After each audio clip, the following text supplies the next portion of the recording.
দুনিয়ার মানুষ শুনে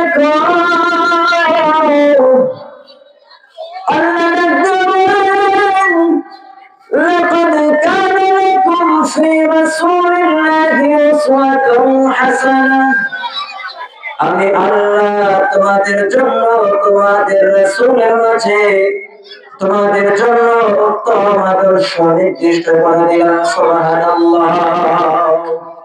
আল্লাহ বলেন, দুনিয়ার মানুষ নিশ্চয় তোমাদের জন্য উত্তম আদর্শ তোমাদের রাসূলের মাঝে আমি দিয়ে দিলাম।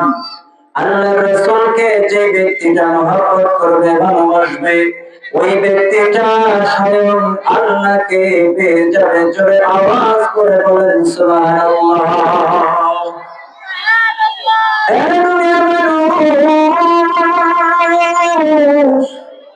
আল্লাহ রাসূলকে মহব্বত কতটা গুরুত্বপূর্ণ, কতটা দামি,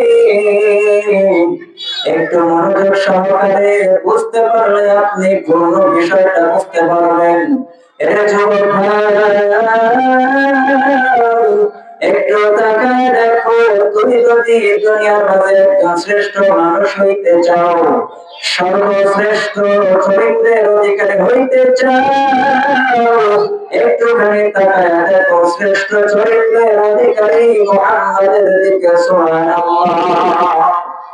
তুমি একজন শ্রেষ্ঠ মানুষ হইবা দুনিয়ার মাঝে, তাকায় দেখো গোটা পৃথিবীর মাঝে সবচাইতে সর্বশ্রেষ্ঠ চরিত্রের অধিকারী আমার তোমার নবী বিশ্বনবী মুহাম্মদুর রাসূলুল্লাহ সাল্লাল্লাহু আলাইহি ওয়াসাল্লাম।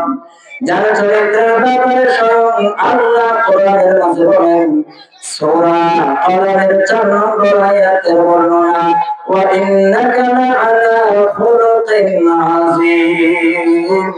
নবী আমার, নিশ্চয় আপনি মহান চরিত্রের অধিকারী। সুবহানাল্লাহ। আল্লাহ নবীর ব্যাপারে শুধু কোরআনের এক আয়াতের মধ্যে নয়, আরো বহু অসংখ্য বর্ণনা আছে। আল্লাহ নবীর চরিত্র দুনিয়ার মাঝে শ্রেষ্ঠ চরিত্র। মুসলিম শরীফের 746 নম্বর হাদিসের বর্ণনা, عن سعد بن هشام بن عامر سعد بن هشام بن عامر رحمة الله عليه قال يا أم المؤمنين أنبئيني عن خلق رسول الله।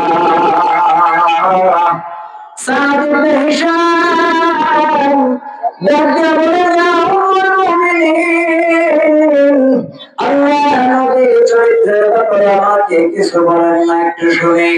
আম্মা জানা আয়েশা রাদিয়াল্লাহু আনহা দিয়ে বলেন, হে সাদ ইবনে হিশাম, তুমি কি কোরআন তেলাওয়াত করো নাই?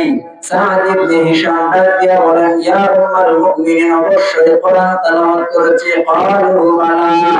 এবার আম্মা জান উম্মুল মুমিনিন আয়েশা রাদিয়াল্লাহু আনহা দিয়ে বলেন, হে সাদ ইবনে হিশাম, শুনে রাখো, তুমি যে কোরআন তেলাওয়াত করেছো, জেনে রাখো ওই কোরআনই হলো আমার আর তোমার নবীর চরিত্র। সুবহানাল্লাহ। এই দুনিয়ার মানুষ, আমাদের সামনে যে কোরআন আছে, কোরআনটা একটু খুলে দেখো।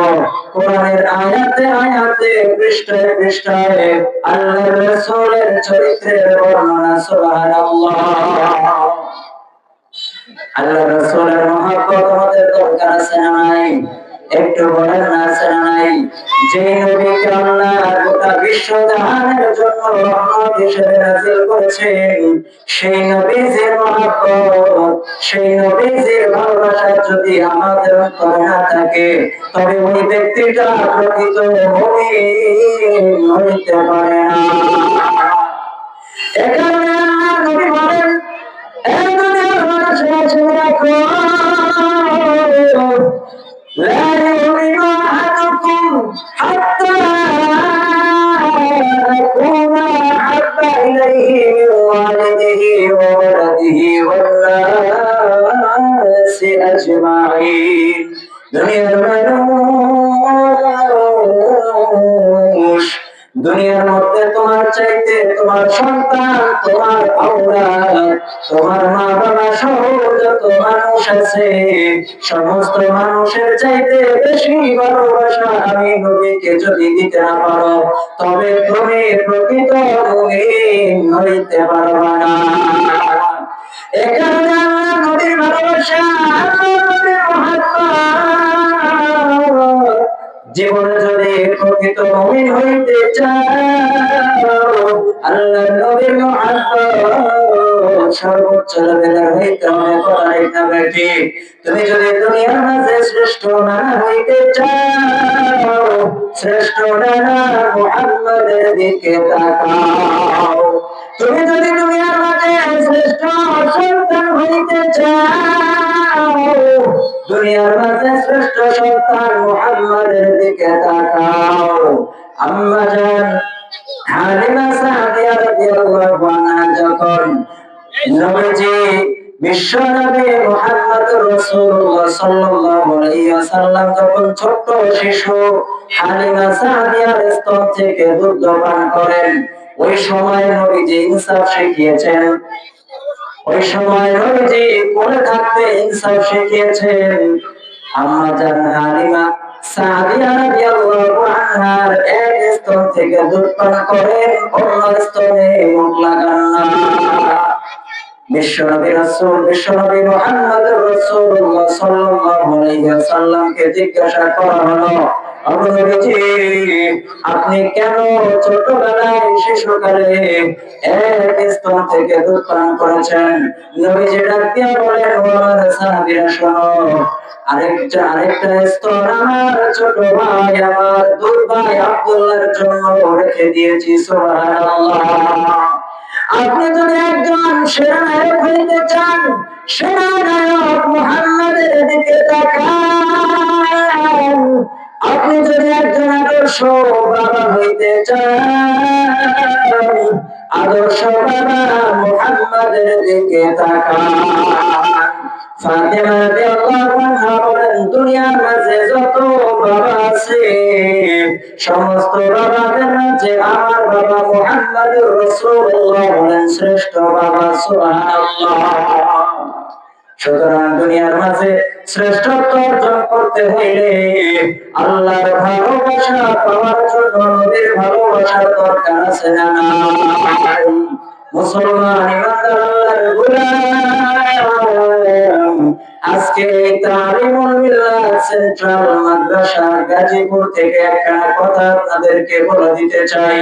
জীবনে যা কিছু করেন না কেন, আল্লাহর রাসূলের মহব্বত আর ভালোবাসা ছাড়া দুনিয়া এবং আখিরাতে নাজাত পাওয়া সম্ভব না।